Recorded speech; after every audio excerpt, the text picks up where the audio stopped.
नमस्कार, आदाब। मैं अंजलि राय, आप देख रहे हैं खबरें हिंद। खबरें हिंद में आपका स्वागत है। शुरुआत करते हैं इस वक्त की बड़ी खबर से। मैं अख्तर अंसारी, आप देख रहे हैं खबरें हिंद। खबरें हिंद में वक्त हो चला है एक ऐसे मौजू पर बात करने की, उत्तर प्रदेश की राजनीति। वो राजनीति जहाँ की राजनीति से दिल्ली का रास्ता तय होता है, जहाँ पर सत्ता पक्ष हो या विपक्ष। चुनाव में लगभग 1 साल बाकी है और अभी से लोगों ने कमर कस ली है, जिसको लेकर इंडिया गठबंधन या एनडीए गठबंधन दोनों ने मैदान में अपनी अपनी ताकत दिखाने का काम शुरू कर दिया है। लेकिन जिस तरीके से बिहार चुनाव में हुआ और बिहार में एसआईआर हुआ, उसी तर्ज पर जब केंद्र सरकार ने भारत के 12 राज्यों में एसआईआर का कार्य शुरू किया, सारे राज्यों में एसआईआर हुआ तो चल रहा है, लेकिन उत्तर प्रदेश में एसआईआर की प्रक्रिया जब पूरी होती है और 4 करोड़ नाम कट जाते हैं, तो उत्तर प्रदेश के मुख्यमंत्री इस बात को कहते हैं कि जो 4 करोड़ नाम कटे हैं, वो 4 करोड़ नाम में हमारे भी वोटर हैं, उनको फिर से चेक किया जाए और वापस उनको लिस्ट में शामिल किया जाए। और समय दिया गया सिर्फ 15 दिन का। तो ये संख्या होनी चाहिए 16 करोड़ और मतदाता सूची में एसआईआर के बाद जो मतदाता सूची में नाम आए हैं वो कितने आए हैं? 12 करोड़। ये 4 करोड़ का जो गैप है, 2025 की जो मतदाता सूची थी जनवरी 2025 की, उसमें कुल नाम थे 15 करोड़ 44 लाख। कितने थे? 15 करोड़ 44 लाख। 1 जनवरी 2026 को जो भी युवा 18 वर्ष का होगा वह मतदाता बनने का हकदार होगा। यह संख्या बढ़नी चाहिए 15 करोड़ 44 लाख से 16 करोड़ तक, लेकिन यह संख्या बढ़ी नहीं है, घटी है। 15 करोड़ 44 लाख से घट करके ये हो गई है 12 करोड़। ये जो 4 करोड़ का गैप है, ये मिसिंग है। 15 दिन में वो ये आपका विरोधी नहीं है। बातचीत होगी। हमारे बीच मौजूद हैं उत्तर विधानसभा क्षेत्र से इरशाद अहमद उर्फ गुड्डू, जो सपा के नेता हैं, कद्दावर नेता हैं और पार्टी का पक्ष भी रखते हैं। ये बात होगी। जिस तरीके से उत्तर प्रदेश के मुख्यमंत्री ने एक बात कही है एसआईआर को लेकर कि जो 4 करोड़ नाम कटे हैं, तो 4 करोड़ नाम में हमारे भी वोटर थे और 15 दिन का समय दिया गया उनको चेक करके उन वोटरों को वापस शामिल किया जाए। तो क्या ऐसा संभव है कि 15 दिन में 4 करोड़ नाम शामिल हो पाएंगे? नहीं, देखिए 15 दिन के अंदर नाम तो शामिल होना बड़ा मुश्किल का बात है। और हमारी जो अपनी पर्सनल सोच है, मतलब पार्टी लेवल से नहीं वो सोच है, ये मेरी पर्सनल सोच ये है कि जो 2 करोड़ जैसे आपने बताया, आपके 4 करोड़, जो 4 करोड़ जो नाम काटने की जो समस्या आई है, वो समस्या कोई अहम नहीं है मेरे हिसाब से। क्योंकि देखिए सरकार एक मशीनरी होती है, वो कुछ भी कर सकती है। जैसे उन्होंने एक इल्ज़ाम लगा दिया कि 4 करोड़ जो वोट मेरे कट रहे हैं उसमें मेरे भी हैं, तो हमको नहीं लगता है योगी आदित्यनाथ कोई कच्चा गेम खेल रहे हैं। वो बहुत पक्का गेम खेल रहे हैं और बड़ा सूझबूझ का गेम खेल रहे हैं कि वो एसआईआर जो हुआ तो केंद्र सरकार ने कराया, उसमें अमित शाह का बहुत बड़ा रोल था। तो कई योगी आदित्यनाथ जो हैं अमित शाह को बताना चाहते हैं कि हम पावर में हैं, ताकत हमारे पास है। देखिए एक बात चाहिए, वो मुख्यमंत्री है, पावर तो अपने स्टेट में उसकी है ही है, लेकिन कहीं पे पावर अमित शाह की भी ऐसा नहीं कि कमज़ोर है कि पकड़ यूपी के बाहर भी उसकी है। बिहार हो कुछ हो, यहाँ पे उसको खुद बुलाना पड़ रहा था, ए भाई कुर्सी खाली इधर आ जाइए, ए भाई कुर्सी खाली इधर आ जाइए। तो कहीं ना कहीं पे इन दोनों की लड़ाई में मोदी जी फंस चुके हैं। इन दोनों की लड़ाई में, अमित शाह में और इनमें, कि उत्तराधिकारी कौन बने। ये तो एक कोर्ट का बहाना है, सार का एक बहाना है। अगर उनको जो करना था वो तो उससे 15 साल से करते ही चले आ रहे हैं, वो तो एक बहाना है। लेकिन इन दोनों के बीच में एक टाई गेम हमको जो दिख रहा है, एक टाई गेम में दिख रहा है। अमित शाह कहते हैं उत्तराधिकारी मैं बन जाऊँ, योगी आदित्यनाथ कहते हैं कि मैं उत्तराधिकारी। भाई जाहिर सी बात है, उनकी 75 की उम्र हो गई है, 1-2 साल के बाद तो जाना ही है। ये तो है नहीं कि एक चीज़ और देखनी, जिस तरीके से पूरी राजनीति में उत्तर प्रदेश का प्रदेश अध्यक्ष बनाया गया गोंडा के 5 बार रहे सांसद को, इन्हें कहीं नामो निशान नहीं था, गिनती में नहीं थे, लेकिन अचानक उनको बना दिया था प्रदेश अध्यक्ष भाजपा का, जो योगी जी को शायद पसंद नहीं थी, लेकिन उसके बाद भी बनाया गया। देखिए, आप ये कह रहे हैं कि अचानक बना दिया थे।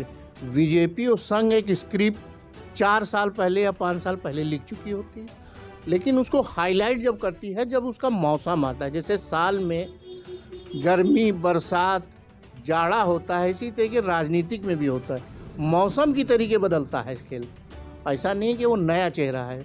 अगर 4 दौर का सांसद है तो एक वैल्यू होगी, और रिकॉर्डेड आदमी है वो, ऐसा नहीं कि अंधेरे में हम अपना क्या जो सरकार ये दिखाना चाहती है, खासकर भाजपा और आरएसएस, कि हम पटेल का नाम लेकर आगे चल रहे हैं, पटेल समाज को अपने साथ जोड़ना चाहते हैं। जो पटेल समाज, जिसने पटेल ने ही आरएसएस के ऊपर बैन लगाया था, उस समाज को अपने साथ जोड़ने के लिए ही क्या इनको एक गिनती दी गई है।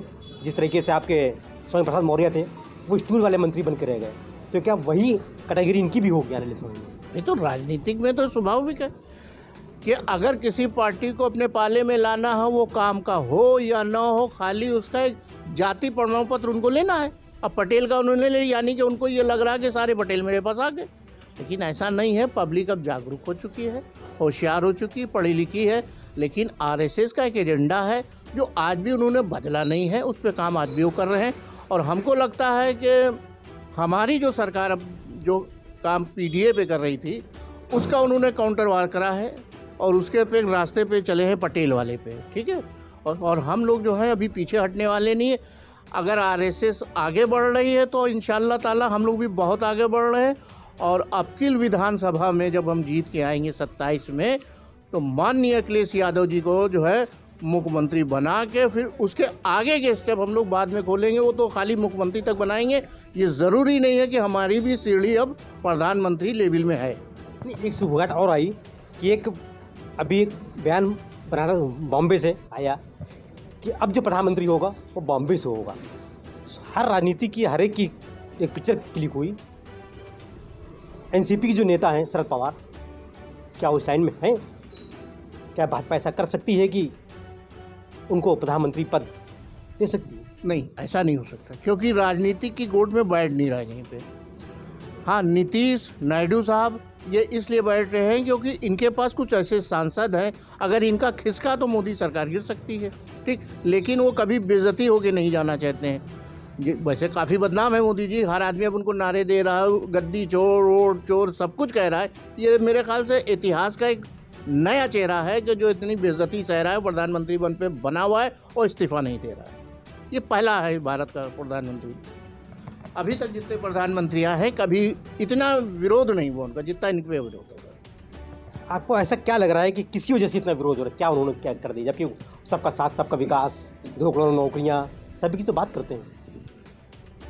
भाई ये तो खैर आपको अख्तर भाई लग रहा होगा कि सबका साथ सबका विकास करते हैं, और हमको लगता है जिसका साथ देते हैं उसी को डाली काट देते हैं।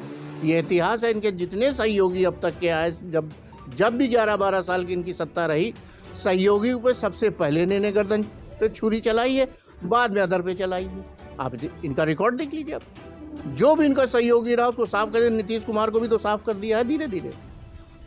अगर वो बैसाखी ना होती, अब तक नीतीश कुमार जेल में पड़े होते। ये वो मोदी है।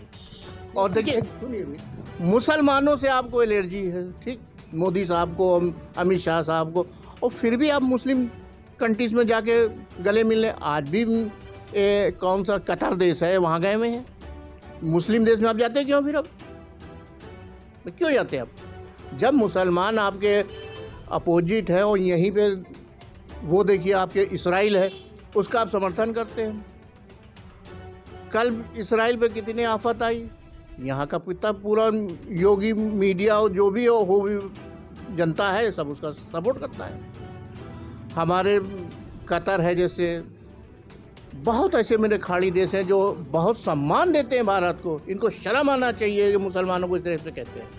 अच्छा, एक चीज़ बताइए, जिस तरीके से भाजपा का राष्ट्रीय अध्यक्ष, भाजपा का पार्टी का नवीन को बना दिया गया, और जबकि निगाहें सब पे टिकी हुई थी किसी और पर, उसको न बनाकर एक ऐसे शख्स को राष्ट्रीय अध्यक्ष बना दिया गया। अभी हम बात करेंगे। शायद आरएसएस में या अमित शाह में कुछ साठगांठ बनी, कि ऐसे शख्स को राष्ट्रीय अध्यक्ष बना देगी जिसको कोई जानता तक नहीं था? नहीं, ये तो मैं नहीं कहूँगा कि उसको कोई जानता है। जब 4 बार का सांसद रहता है आदमी, कोई हम कह रहे हैं हम आपको नहीं मालूम, लेकिन जो 4 बार का सांसद रहता है उन रिकॉर्ड रहता है। ऐसा नहीं कि वो जाके वो चुप्पे से बन गया बैठ गया, उसके एक पहचान होगी, उसको ले जानते होंगे। आधा देश तो जानते हो, पूरा देश ना जाने, आधा देश जानता होगा, ठीक है। और जब राष्ट्रीय अध्यक्ष बनाया उसको गया है तो जाहिर सी बात है संघ में उसकी पकड़ होगी। भाई जैसे मोदी है, जब ये फर्स्ट टाइम आए थे इनको कौन जानता था, लेकिन इनकी पकड़ थी। ये फर्स्ट चुनाव जब लड़े थे तो पार्षद का लड़े थे और संघ से लड़े थे और ये जीते थे। आज वो देश के प्रधानमंत्री बने बैठे। राजनीति में कब क्या होगा, कैसे होगा, कुछ कहा नहीं सकता। कहा जाता है राजनीति में ऊँट किस करवट बैठेगा, ये भी कहा नहीं जा सकता। कौन किसी गर्दन में पैर रखकर आगे बढ़ेगा, ये भी कहा नहीं सकता। ये आज से नहीं, हज़ारों साल से चला आ रहा है। सत्ता के लिए कौन किसकी हत्या कर देता है, कौन किसको गाली बकता है, ये हमेशा होता रहा है और होता भी रहेगा। हम रहे ना रहे, आप रहे ना रहे, लेकिन राजनीति जिस तरीके से चल रही है ये हमेशा ऐसे ही चलेगी और चलती रहेगी। ऐसे ही राजनीति होती रहेगी, ऐसे ही नेता आते रहेंगे और जाते रहेंगे। लेकिन भला जनता का होने वाला कुछ नहीं है। इसमें आपको सोचना होगा कि आपको क्या करना है, कैसे करना है, कौन आपकी बात कर रहा है, आपको किसको सुनना है, कौन आपके लिए बात कर रहा है, कौन आपके लिए काम कर रहा है, उसको चुनकर आपको काम करना है। ये आप तय करेंगे, ये हम नहीं तय करेंगे। ये आप सोचेंगे कि आपको क्या करना है, किसके लिए करना है, समाज के लिए करना है, देश के लिए करना है। लेकिन आप सोचना होगा और आगे बढ़कर काम करना होगा। ऐसी खबरों के लिए, ऐसी चर्चाओं में को देखने के लिए आप हमारे चैनल को सब्सक्राइब और लाइक करें, ताकि हम आपको ऐसी राजनीति बातों से आपको रूबरू कराते रहें और आप जानकार होते रहें।